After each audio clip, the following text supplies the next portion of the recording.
ბიზნეს მედია საქართველო. წარმოგიდგენთ. პროექტი მშობელთა თემის მობილიზება და გაძლიერება ქვეყნის მასშტაბით. შემაჯამებელი ღონისძიება დღეს არსებული გამოწვევები, მუშაობის შედეგები და სამომავლო გეგმები. ლია ტაბატაძე, კოალიცია მოძრაობა ცვლილებებისთვის, გამგეობის წევრი, დეტალებით და ღონისძიების შესახებ ამომწურავი ინფორმაციით გვერდდება. ლია სტუმრობდა უკვე გადაცემას ქალებისნარატივი, არაჩვეულებრივი რესპონდენტი ხართ. ძალიან კარგი და მნიშვნელოვანი საკითხები განვიხილეთ, რომლის გაგრძელების პირობაც დავიტოვე ეთერში და აქ ხართ. მადლობა მობრძანებისთვის კიდევ ერთხელ. აქედან მე ვიცი რომ პრეზიდენტის სასახლეში მიდიხართ, სადაც პროექტი მშობელთა თემის მობილიზება და გაძლიერების ქვეყნის მასშტაბით შემაჯამებელი ღონისძიებაა. შედეგი როგორია, ჯერ ნარატივით მოვყოთ. მოგესალმებით, დიდი მადლობა მოწვევისთვის. მეც მიხარია თქვენთან სტუმრობა. მადლობა რომ მომეცით საშუალება რომ ამ პროექტზე მესაუბრა.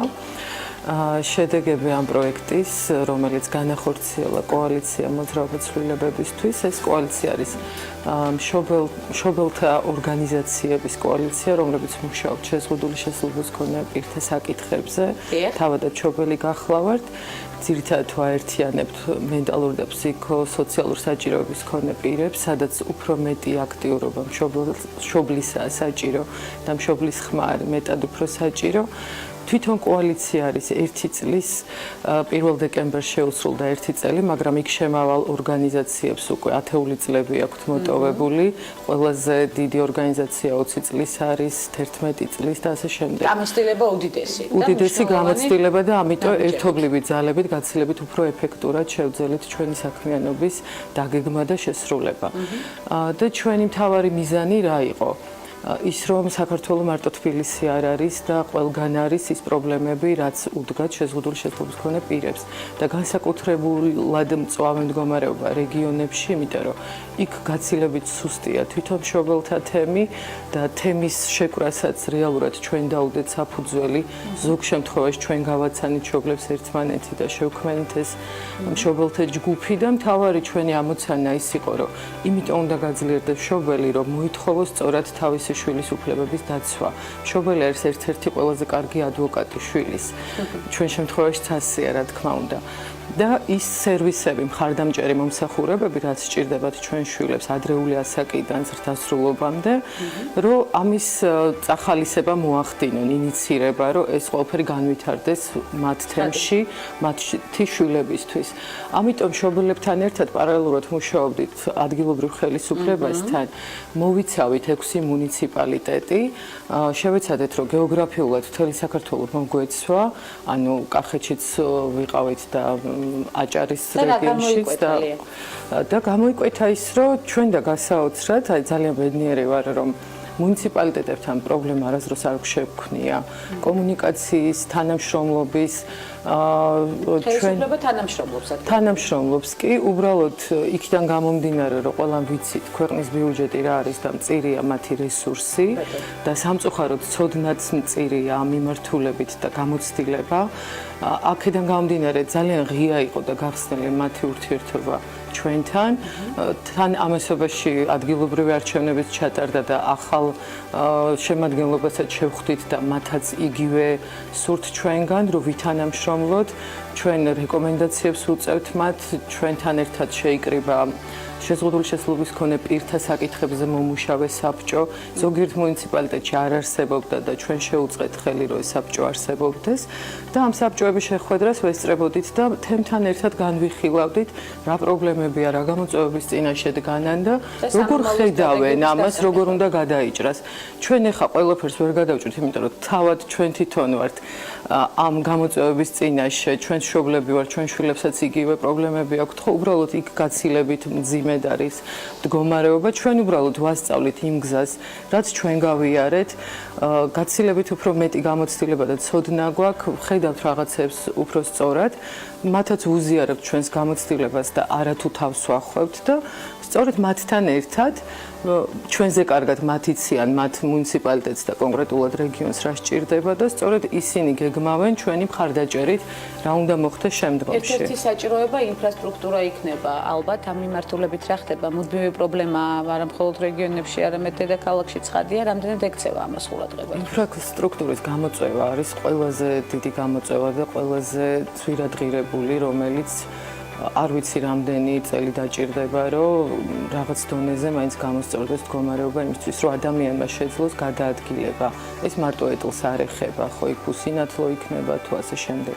ნებისმიერ ადამიანს, ვისაც სივრცეში გადაადგილების შეზღუდვა აქვს გარკვეულწილად, ხო? ამ პრობლემას ხედავთ დედაქალაქშიც. კი ბატონო. რო ადამიანი საზოგადოებრივი ტრანსპორტით ვერ მოძრაობს რეალურად, შენობებში ვერ შედის, სახლიდან ვერ გამოდის და ასე შემდეგ.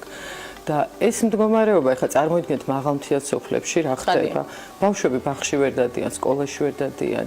მაღალმთიან რეგიონებში არის ეს განათლების სამინისტროს ხარდაჭერით, რომ ტრანსპორტირება ხდება ბავშვების, მაგრამ არ არის ადაპტირებული ეს ტრანსპორტი, რომელიც თქვა სკოლამდე მიიყვანს. როგორი აქტივობა ხელისუფლების მხრიდან, თქვა აქტიურად ხართ ჩართული სწორედ ამ სტრატეგიის ადგილობრივი მთავრობას გულისხმობთ? არა მხოლოდ ადგილობრივს, ზოგადად მთავრობის ჩართულობა სწორედ აი ამ ხო, აი ჩვენი კოალიცია რატო დაგვჭირდა ზუსტად, რომ ყველაფერში ვართ ჩართულები კოალიციურად და გაცილებით უფრო ძლიერია ჩვენი ხმა. ჩართულები ვართ ანუ სხვადასხვა საბჭოებში, რომელიც არსებობს, იგივე ომბუდსმენის საბჭო, ინკლუზიური განათლების საბჭო სამინისტროში, თანაშრომლობთ ჯანდაცვის სამინისტროსთანაც და ასევე სხვადასხვა კომიტეტებთან და სწორედ ეხლა არის სახელმწიფო სამოქმედო გეგმის დამტკიცების პერიოდი და ამ პროცესებშიც მივიღეთ მონაწილეობა და ის ხედვა, რომელიც არის ეხლანდელ სამოქმედო გეგმაში აბსოლუტურად ვიზიარებთ ჩვენი თანამონაწილეობით შეიქმნა და შევიდა ბევრი საკითხი, რა თქმა უნდა, იქაც უბრალოდ იქაც ესეთი 2 წლიანი გეგმა და თქვა 10 წლიანი ხედვა რა უნდა მოხდეს. რეალურად ძალიან კარგი გეგმაა, მთავარი როგორ შესრულდება. განხორციელებას მივაგებთ. განხორციელება ყველაზე რთული თემა, იმიტომ რომ წინა სამოქმედო გეგმები ვიცით რომ მეტწილად ჩავარდნილია. და ჩვენი მთავარი ამოცანა ისე რომ ვიყოთ ფხიზლად და ყოველთვის ვაკონტროლოთ რა ხდება. ჩავარდება ეს გეგმა თუ არა, ჩვენზეც ბევრწილად არის დამოკიდებული, ხო? ძალიან მნიშვნელოვანი ნაბიჯებს დგამთ თქვენი ორგანიზაცია, არაერთხელ გაგვიხილავს სწორედ თქვენი აქტივობები. პროექტი გაგრძელდება, ლია, საინტერესოა ეს, სამომავლოდ რა იქნება? პროექტი გაგრძელდება და როდესაც ბევრგან მიწევს ხოლმე ამაზე ლაპარაკი, ვაგრძელებთ თუ არა რაღაც საქმიანობას. ჩვენი ცხოვრება არის თავიდან ბოლომდე პროექტი.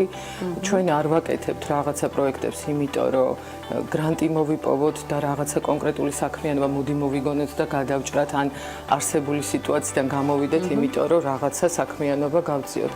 ჩვენ ცხოვრება გვიბიც გააკეთკენ და იძულებულები ვართ ეს ვაკეთოთ და ყველაფერს ვაკეთებთ ისე, როგორც ხედავთ, რომ არის საჭირო, ხდებით?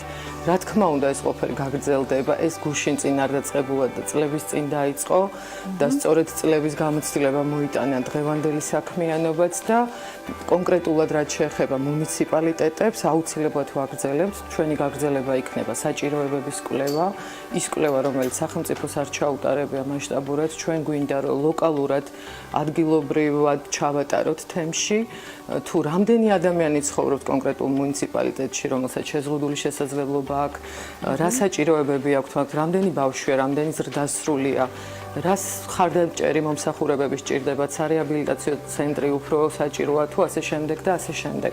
პირველ რიგში ჩვენ რადგანაც გვინდა რომ ყველაფერი სწორად დაიგეგმოს, ამის გარეშე თუ არა გაქვს ზუსტი ინფორმაცია, რაზე მუშაობ, რა გამოწვევებზე მუშაობ, ვერ დაგეგმავ სწორად ვერაფერს.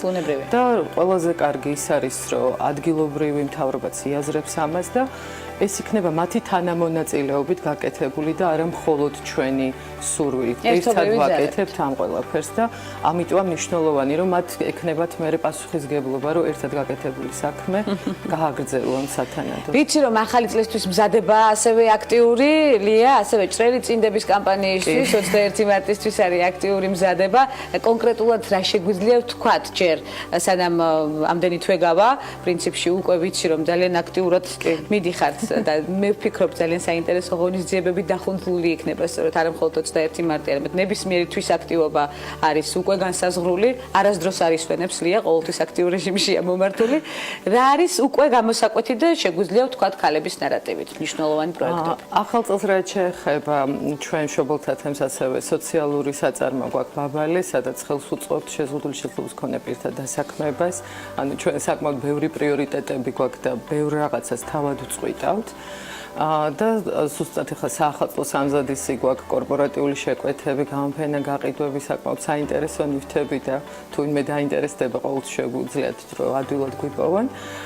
და რაც შეეხება ჭრელწინდების კამპანიას, ანუ მე კოალიციაში ზუსტად შესული ვარ ამ ორგანიზაციით, როგორც ბაბალეთი, ასევე საქართველოს დაუნის სინდრომის ასოციაციას წარმოვადგენ, რომელიც წლების განმავლობაში უკვე აკეთებს ამ ჭრელწინდების კამპანიას, დაუნის სინდრომის მქონე ადამიანების ხარდასაჭერად, ალბათ ყველა ძალიან გვიყვარს ეს კამპანია. ეხლა ეს დეკემბერი არის საკმაოდ დატვირთული ჩვენთვის, იმიტომ რომ უკვე დეკემბერში ვგეგმავთ კამპანიას, რომელიც დაიწყება თებერვლის ბოლოს მარტის დასაწყისში, მთელი თვის განმავლობაში გასტანს და წელს ძალიან ბევრი საინტერესო აქტივობა ელოდება ჩვენს საზოგადოებას ჩვენი მხრიდან და ამაზე აუცილებლად პოზიტიური. პოზიტიურად, რა თქმა უნდა, ყოველთვის საუბრობთ, დიალოგი არის ყოველთვის საინტერესო და ძალიან მნიშვნელოვანი ნაბიჯები, რომელსაც დგავს თქვენი ორგანიზაცია ერთი მეორე თუ მესამე ის პროექტები, რომელშიც ხართ აქტიურად ჩართული. უღრმესი მადლობა კვლავ მობრძანებისთვის, გელოდებით. 21 მარტამდე აუცილებლად ბევრი პროექტი გვაქვს განსახილველი, შესაბამისად ქალებისნარატივი ყოველთვის მზადაა ისაუბროს მნიშვნელოვან საკითხებზე. ლია ტაბატაძე, კოალიცია მოძრაობა სრულებებისთვის გამგეობის წევრი, ამ რეგალიით მოგიხსენიებთ ახლა. დიდი მადლობა მას სტუმრობისთვის და საინტერესო მამოტივირებელი დიალოგისთვის.